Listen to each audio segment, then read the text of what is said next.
Welcome to my channel. I am Simran Sahani. तो all the class 12 political science students, अभी हम discuss करेंगे हमारा चैप्टर कंटेम्प्रेरी साउथ एशिया या फिर आपका South Asia and the contemporary world, हमारे चैप्टर के most important question for our exam. तो स्टार्ट करते हैं सभी इंपॉर्टेंट क्वेश्चन को पढ़ना।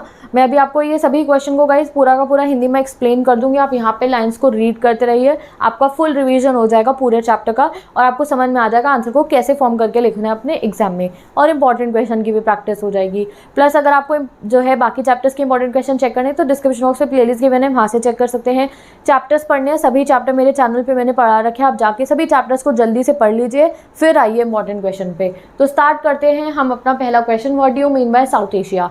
तो एक्सप्रेशन साउथ एशिया जो है यूजुअली इंक्लूड करता है किसको, बांग्लादेश, भूटान, इंडिया, मालदीव्स, नेपाल, पाकिस्तान एंड श्रीलंका। ठीक है, अब एक्सप्लेन करना हो हमें तो जैसे बुक में करें हम वैसे ही कर देते हैं। कैसा है साउथ एशिया हमारा, द माइटी हिमालयाज है नॉर्थ में हिमालयाज है, vast Indian ocean in the south and Arabian Sea and Bay of Bengal in west and east respectively provide a natural peculiarity to the region। तो ये सब एक नेचुरल पूरा का पूरा हमें एक सपोर्ट देते हैं, which is largely responsible for the linguistic, social, cultural distinctiveness of the subcontinent। तो इस सबकॉन्टिनेंट यानी कि ये सभी कंट्रीज़ का जो कल्चर है, लैंग्वेज है एंड जो अलग अलग सोसाइटी है उसका इम्पैक्ट पड़ता है ये सारी की सारी चीज़ों का। तो एक पूरा ये एक्सप्रेशन है, आप लर्न कर लीजिए what do you mean by South Asia. Countries are included in South Asia, how can peace and cooperation be boosted in these region. कौन कौन से रीजन है यहाँ पढ़ लीजिए, ये सभी रीजन है हमारे साउथ एशिया के। And following are the ways to increase peace and cooperation. क्या वेज है पीस एंड कॉपरेशन बढ़ाने के, तो हमारे पास एक प्लेटफॉर्म है, वो क्या है, SAARC, the South Asian Association for Regional corporation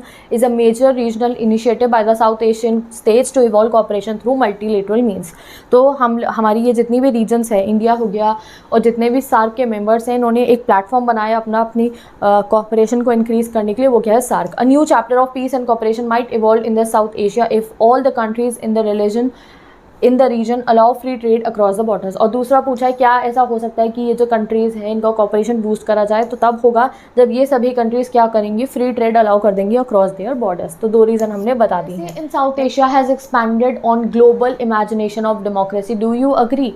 यानी कि डेमोक्रेसी बहुत ही ज़्यादा इंक्रीज हो रही है ईच एंड एवरी, आप कह सकते हो, country of the South Asia region wants democracy, हमें बताना है। तो various countries in South Asia have experienced mixed record of democracy and the people also share aspiration for democracy. तो आपको बताना है कि ये जो साउथ एशिया रीजन है, यहाँ पे वेरियस जितनी भी कंट्रीज हैं हमारी, यहाँ के जो लोग हैं उनमें एस्पिरेशन है डेमोक्रेसी के लिए। ठीक है, the various countries of South Asia have experienced mixed record of democracy and the people also share an aspiration for democracy to be flourished not only in rich or developed countries but in developing and underdeveloped countries also, which can be drawn from the example of Nepal, Pakistan, Bangladesh, Bhutan and Maldives। Citizens rich or poor belonging to different religions views the idea of democracy positively and support the institution of representative democracy। हमें justify करना है कि क्यों democracy का जो concept है guys वो global platform पे इतना एक्सपैंड हो रहा है। तो एवरी ऑर्डिनरी सिटीजन, रिच हो पुअर हो, वो सभी चाहते हैं डेमोक्रेसी आए। They prefer democracy over any other form of government and think that democracy is suitable for their country. Okay, तो दो रीज़न हमने बता दिए क्यों हमारे ग्लोबल प्लेटफॉर्म पे डेमोक्रेसी का जो कॉन्सेप्ट है इतना ज़्यादा ह्यूज हो रहा है, क्योंकि हर कोई सिटीजन हो, we want a democratic government. ठीक है, नेक्स्ट क्वेश्चन पे मूव करते हैं। Describe the main objective of SAARC. तो सारे सार्क के ऑब्जेक्टिव गाइज मैंने यहाँ मेंशन कर दिए हैं। पहला, to work for people's welfare and to improve their standard of living, to attain social and culture development in South Asia. ठीक है, to support and promote self confidence among countries, सभी mutual trust, एक दूसरे की problems को समझे। To promote cooperation with developing countries, to cooperate with international and regional institutes to accomplish the objectives of SAARC. ठीक है, तो वेरियस तरीके से एक दूसरों की मदद करने के लिए, कॉपरेट करने के लिए सार्क बना था और यही उसके ऑब्जेक्टिव्स हैं। ठीक है, सार्क तो new centre of power chapter के लिए भी इंपॉर्टेंट है, तो ऑब्जेक्टिव अच्छे से करिए। नेक्स्ट क्वेश्चन पे आते हैं, what is meant by SAARC, how can peace and cooperation be promoted by this. तो सार्क क्या है, SAARC is an association of 8 countries of South Asia. It's stands for the South Asian Association for Regional Cooperation. It was established in 1985. It is an initiative by South Asian states to evolve cooperation through multilateral means. ठीक है, अब 18 summits have been held of SAARC so far. Its headquarters is situated at Kathmandu, capital of Nepal. Members of SAARC have evolved a new chapter of peace and cooperation by signing South Asian Free Trade Agreement. It aims at lowering tariffs by 20%. So that all SAARC members agree on a free trade agreement, thus establishing peace and cooperation. Done। तो हमने SAARC explain कर दिया। Next question, state any two reasons for instability of democracy in Pakistan, क्या है short में है ये, the social dominance of military, stiff confrontation from coming to power among political parties. ठीक है, list the challenges of democracy in Pakistan. तो पाकिस्तान में democracy को क्या क्या चैलेंजेस फेस करने पड़ते हैं। पहला हो गया the social dominance of military, clergy, land owing aristocracy has led to frequent overthrow of elected governments and establishment of military government. ठीक है, next, Pakistan conflict with India has made the pro military groups more powerful. India के साथ conflict की वजह से यहाँ military group बहुत ज़्यादा पावरफुल हो रहे हैं। These groups have often said that the political parties and democracy in Pakistan are flawed and that Pakistan security would be harm by selfish-minded parties and chaotic democracy, and that the army's stay in power is justified while democracy has not been completely successful in Pakistan. इनकी military कहती है कि political parties लाना सही नहीं है, इसलिए इतनी सक्सेसफुल नहीं हो पा रही है। There has been a strong pro-democracy sentiments in the country. जो पाकिस्तान की कंट्री है, जो जनता है, वहाँ पे जो है प्रो डेमोक्रेसी सेंटिमेंट है, they want democracy. Pakistan has a courageous and relatively free press and a strong human rights movement. Done, तो ये हो गया आपका चैलेंजेस। नेक्स्ट क्वेश्चन पे मूव करते हैं गाइस हम। Explain any two reasons for the popular struggle in East Pakistan, जो अभी बांग्लादेश है, against the West Pakistan during 1971। तो 1971 में वो दो रीज़न बताने हैं जिसकी वजह से स्ट्रगल लॉन्च हुआ था। तो after independence both India and Pakistan and Bangladesh was a part of Pakistan, ये बताना है। And it was called east Pakistan उस समय पे। The government of Pakistan impose Urdu language forcefully on the east Pakistan, तो इससे पीपल के सेंटिमेंट्स हर्ट हुए थे, तो स्ट्रगल हुआ था। द वेस्ट पाकिस्तान, यानी कि जो अभी का पाकिस्तान है, imports its own culture and it led to the unfair treatment of Bengali culture and language. तो ईस्ट पाकिस्तान जहाँ सारे बंगालीज रहते थे, उन पर ये अपना ओन कल्चर को इम्पोज कर रहे थे। इस सब की वजह से अनरेस्ट जो है और जो स्ट्रगल है वो लॉन्च हुआ। The people of East Pakistan also wanted fair representation in the administration and political power, plus उनको एडमिनिस्ट्रेशन में पॉलिटिकल पावर में भी फेयर रिप्रेजेंटेशन चाहिए थी, वो भी नहीं ये दे रहे थे। तो ये सब रीजंस थे, इंपॉर्टेंट है। नेक्स्ट क्वेश्चन वो कहते हैं describe any 4 consequences of Bangladesh war on 1971। तो ये सब रीजंस की वजह से बाद में बांग्लादेश वॉर होता है, तो उसका आपको कॉन्सिक्वेंस बतानी है। तो India supported the demand of East Pakistan financially and militarily, हमने हेल्प करी थी ईस्ट पाकिस्तान की। The war of 1971 made Pakistan forces to surrender in East Pakistan. ठीक है, Bangladesh war formed as independent country, तो क्या कॉन्सिक्वेंस हुआ, 1971 के वॉर का बांग्लादेश बन जाता है। Bangladesh drafted it's constitution declaring faith in secularism, democracy and socialism. Done, next question पे मूव करते हैं गाइस।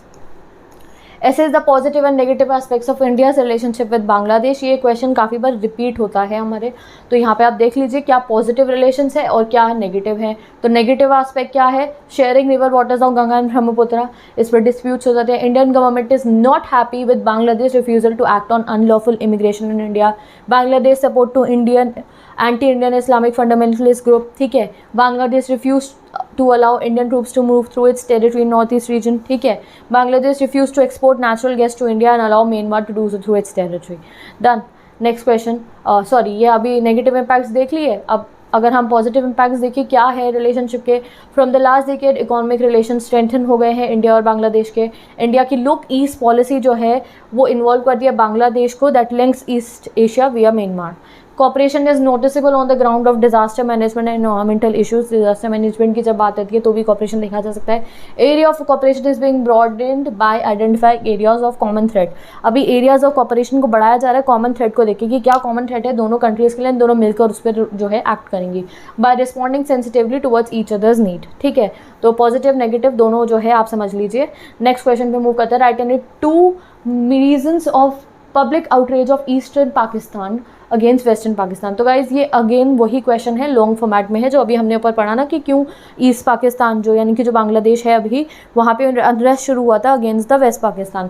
तो वही उर्दू लैंग्वेज का जो इम्पोजिशन हो रहा था और अपने कल्चर का इम्पोजिशन जो हो रहा था, नेशनल जो एडमिनिस्ट्रेशन था उसमें रिप्रेजेंटेशन नहीं मिल रहा था, उसको अगर आपको लॉन्ग में आए तो आपको पूरे आंसर फॉर्म करने हैं। ठीक है, next question. Right any 4 reason of ethnic conflict in Sri Lanka. Sri Lanka के कॉन्फ्लिक्ट्स का demand reason for ethnic conflict in Sri Lanka. Demand of separate country for Tamils of Sri Lanka. Pressure of majority of Sinhala community on Sri Lankan politics. Majority of Sinhala community was hostile to a large number of Tamils who had migrated from India to Sri Lanka and settled there.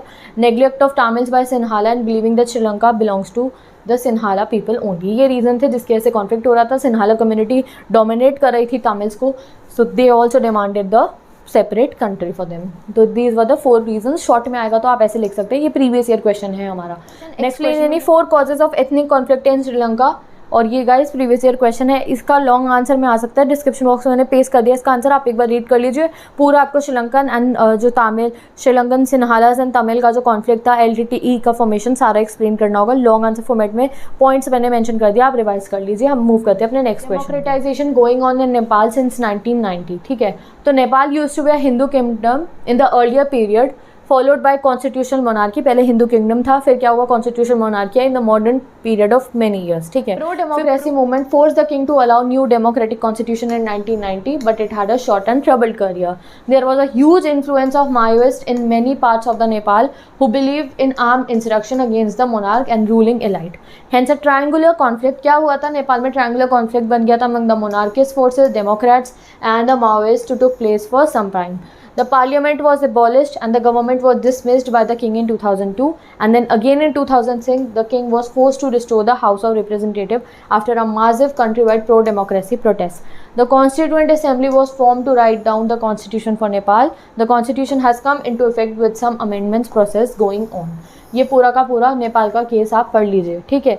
Next question में move करते हैं हम। SAARC how can peace and cooperation can be enhance through it. तो पूरा का पूरा भी हमने साउथ एशिया की कंट्रीज़ के बारे में पढ़ा, तो ये साउथ एशियन कंट्रीज़ के बारे में पीस एंड कॉपरेशन को इंक्रीज करने के लिए सार्क बना था। Nepal and India enjoy a very special relationship that has very few parallels in the world. Justified the statement with any 3 suitable arguments. आपको बताना है नेपाल एंड इंडिया के गुड रिलेशनशिप्स को एक्सप्लेन करना है, तो Nepal and India shares a very special relationship. Okay, तो पहला क्या है, a treaty between 2 countries allow citizens of 2 countries to travel and work in other country without visas and passport. Without visa and passport के हम एक नेपाल में जा सकते हैं, नेपाल के लोग हमारे यहाँ आ सकते हैं, ट्रैवल कर सकते हैं, वर्क कर सकते हैं। Nepal being a landlocked country enjoy easier access to sea through Indian territory for the purpose of trade and commerce in other nations. तो लैंडलॉक कंट्री है नेपाल, पूरे के पूरे आसपास में कोई समुद्र नहीं है, तो इंडिया के सी रूट्स के थ्रू नेपाल अपने ट्रेड करते हैं। Both countries share together trade, scientific cooperation, common natural resources, electric generation and interlocking water management grids, ठीक है। तो both countries का काफ़ी अच्छा म्यूचुअल आप कह सकते हो कॉपरेशन है। Next question, analyse the common problems of south Asian countries. क्या है कॉमन प्रॉब्लम, ये शायद आज की वीडियो का लास्ट क्वेश्चन है, नहीं अभी भी नहीं है। तो ये बताना है आपको क्या कॉमन प्रॉब्लम्स है हर एक साउथ एशियन कंट्रीज़ की, ठीक है। तो South Asian countries include like, कुछ बता दी हमने, Pakistan, Bhutan, Bangladesh, Nepal, Maldives, Sri Lanka. The various natural areas such as the Himalayan, Arabian sea etcetera part of this region. तो हमने थोड़ा सा, अगर आपको एक लिखने आए साउथ एशिया पे, तो ऐसे थोड़ा सा एक्सप्लेन कर दिया कि इस ये जो रीजन है ना साउथ एशिया, यहाँ पे हिमालय है, अरेबियन सी है, बे ऑफ बंगाल है, इंडियन ओशन है। कॉमन प्रॉब्लम्स की अगर हम बात करें तो पॉवर्टी इज देयर, ठीक है। वायलेशन ऑफ ह्यूमन राइट्स है, there exist a democracy, that there are some countries in South Asia who aspire to be democratic experience. The people of all the countries of South Asia share the aspiration of democracy. Mix record है democracy के हर एक south Asian country में, but फिर भी जितनी भी countries है सब डेमोक्रेसी। जैसे हमने नेपाल का देखा, वहाँ डेमोक्रेसी कैसे इस्टेब्लिश हुई, पाकिस्तान का पढ़ा, तो बट सेंटिमेंट सबके डेमोक्रेटिक ही है। तो democracy is being the first choice of the people of South Asia. According to a survey conducted, the results show that all the 5 countries in South Asia region support democracy. People belonging to different religion, किसी भी religion के ordinary citizen हो, rich हो, poor हो, सभी चाहते हैं कि democracy आए. For example, Nepal has transformed into a democracy from monarchy. Nepal भी democracy ले आए. Sri Lanka and India have successfully operated democracy system since their independence. Independence के बाद से ही हमारे यहाँ पे democratic country है. Bhutan transform from monarchy to democracy, Bhutan भी मोनार्की से डेमोक्रेसी बन गया है. मालदीव्स भी सल्तनेट टू अ रिपब्लिक बना with a presidential form of government along with multi party system. तो इतने सारे एग्जाम्पल देखिए हम समझ सकते हैं कि thus it can be concluded that despite of mixed record of democratic experience the people of all countries of South Asia share aspirations of democracy. ये जितनी भी कंट्रीज हैं हमारे साउथ एशिया की, इनकी सेंटिमेंट्स डेमोक्रेटिक है. They all want to be democratic country. ठीक है. And we are an example, India is the largest democracy of the world. ठीक है. तो विद दिस गाइज हमारे इस चैप्टर के भी काफ़ी सारे इंपॉर्टेंट क्वेश्चन कंप्लीट हो गए हैं. अब मैं मिलूंगी आपसे नेक्स्ट वीडियो में, जहां हम अपने नेक्स्ट चैप्टर के इंपॉर्टेंट क्वेश्चंस को डिस्कस करेंगे. तो bye, take care, best of luck. मिलते हैं नेक्स्ट वीडियो में.